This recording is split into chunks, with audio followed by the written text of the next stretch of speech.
मित्रांनो नमस्कार. नुकतंच महाराष्ट्र सरकारने मुख्यमंत्री माझी लाडकी बहीण ही योजना सुरू केली आहे. या योजनेबद्दल संपूर्ण माहिती या व्हिडिओ लेक्चर मध्ये आपण बघणार आहोत. तर व्हिडिओला शेवटपर्यंत नक्की पहा आणि लाईक शेअर सबस्क्राईब करा. ऑनलाईन अर्ज करण्यासाठी सर्वात अगोदर आपल्याला प्ले स्टोर वरती जाऊन नारी शक्ती दूत ऍप डाउनलोड करून घ्यायचं आहे. केल्यानंतर ऍप बद्दल माहिती तुम्हाला पाहायला मिळेल. डन या बटन वरती क्लिक करायचं आहे. केलं की लॉग इन बटन तुमच्या समोर येईल, ज्या ठिकाणी तुम्हाला आपला मोबाईल नंबर प्रविष्ट करायचा आहे. त्यानंतर एक्सेप्ट टर्म अँड कंडिशन वरती क्लिक करायचं आहे. नवीन डायलॉग बॉक्स ओपन होईल, तिथे तुम्हाला स्वीकारा या बटन वरती क्लिक करायचं आहे. नंतर लॉग इन या बटन वरती क्लिक करून घ्यायचं आहे. ते केल्यानंतर तुम्हाला तुमच्या मोबाईल वरती ओटीपी येईल, तो इथे एंटर करायचा आणि व्हेरीफाय ओटीपी या पर्यायावरती क्लिक करायचा आहे. क्लिक केल्यानंतर तुम्हाला प्रोफाईल अपूर्ण आहे असा एक डायलॉग बॉक्स ओपन होईल, तिथे तुम्हाला तुमची माहिती भरायची आहे. येथे क्लिक करावरती क्लिक करून समोर जायचं आहे. तुमच्यासमोर एक नवीन पेज ओपन होईल, त्या ठिकाणी तुमचं पूर्ण नाव, ईमेल आयडी, जिल्हा, तालुका आणि नारी शक्तीचा प्रकार, ज्यामध्ये महिला, सामान्य आहेत, गृहिणी आहेत, अध्यक्ष महिला बचत गट आहेत, हे पर्याय निवडून तुम्हाला अपडेट या पर्यायावरती क्लिक करायचं आहे. तुम्हाला तुमचा प्रोफाईल दाखवला जाईल, प्रोफाईल ऑप्शन मध्ये पाहायला मिळेल. यानंतर तुम्हाला नारी दूत या होम पेज वरती क्लिक करायचं आहे. पेज वर आल्यानंतर तुम्हाला एक मुख्यमंत्र्यांचा फोटो दिसेल आणि मुख्यमंत्री महिला सशक्तीकरण अभियानांतर्गत सुरू झालेली स्कीम मुख्यमंत्री माझी लाडकी बहीण या योजनेकरिता ऑनलाईन अर्ज कसा करायचा तो इथं ऑप्शन तुम्हाला पाहायला मिळेल. मित्रांनो, मुख्यमंत्री माझी लाडकी बहीण योजना यावरती क्लिक करायचं आहे. यानंतर एक तुमच्या समोर नवीन पेज ओपन होईल, इथे तुम्हाला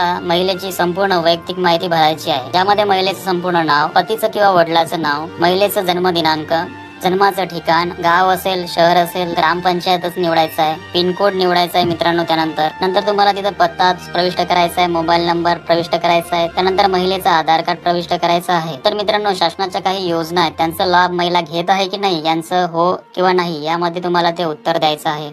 नंतर मित्रांनो, शासनाच्या इतर विभागामार्फत राबविण्यात येणाऱ्या आर्थिक योजनेचा लाभ घेत आहे की नाही, जर होय असेल तर तुम्हाला त्यामध्ये माहिती प्रविष्ट करायची आहे.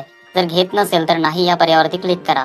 महिला व बाल विकास मंत्रालयाबद्दल तुम्ही जर माहिती घ्यायची असेल तर हो किंवा नाही या पर्यायावरती क्लिक करा.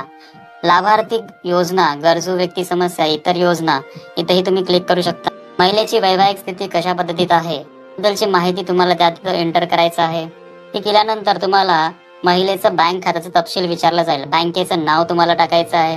त्यानंतर बँक खात्याचं नाव टाकायचं आहे, खाते क्रमांक प्रविष्ट करायचा आहे, बँकेचा IFSC कोड टाकायचा आहे मित्रांनो, आणि आपला आधार क्रमांक बँक खात्याला जोडला आहे की नाही हे तुम्हाला बघायचं आहे. जर नसेल तर ते लगेच जोडून घ्या. नंतर मित्रांनो, तुम्हाला कागदपत्र अपलोड करायचे आहेत, ज्यात आधार कार्ड, अधिवास प्रमाणपत्र असेल, 15 वर्षापूर्वीचं राशन कार्ड, मतदान कार्ड असेल, शाळा सोडल्याचं प्रमाणपत्र असेल, यापैकी एक किंवा जन्माचा दाखला उपलब्ध असेल तर ते तुम्ही देऊ शकता. यानंतर तुमचं इन्कम सर्टिफिकेट पाहिजे आहे. इन्कम सर्टिफिकेट नसेल तर पिवळे किंवा केशरी राशन कार्ड तुम्ही तिथे अपलोड करू शकता. अर्जदाराचं हमीपत्र आवश्यक आहे मित्रांनो, ज्या तुम्हाला ते एक्सेप्ट टर्म अँड कंडिशन करावं लागणार आहे. त्यानंतर पासबुक अपलोड करावी लागणार आहे. अर्जदाराचा एक फोटो सुद्धा तुम्हाला तिथं अपलोड करावा लागणार आहे. डॉक्युमेंट्स अपलोड केल्यानंतर एक्सेप्ट हमीपत्र डिस्क्लेमर यावरती क्लिक करायचं आणि तिथे स्वीकारा या बटनावरती क्लिक करायचं आहे. तर मित्रांनो, माहिती जतन करा या पर्यायावरती क्लिक करायचं आहे. त्या प्रकारे तुमचा अर्ज स्थिती पूर्णतः कंप्लीट होईल आणि तुम्हाला एक अर्ज क्रमांक मिळेल मित्रांनो. तिथे तुम्ही लिहून ठेवा, जेणेकरून समोरच्या पडताळणीस तुम्हाला तो वापर होईल. मित्रांनो, व्हिडिओ आवडला असेल तर व्हिडिओला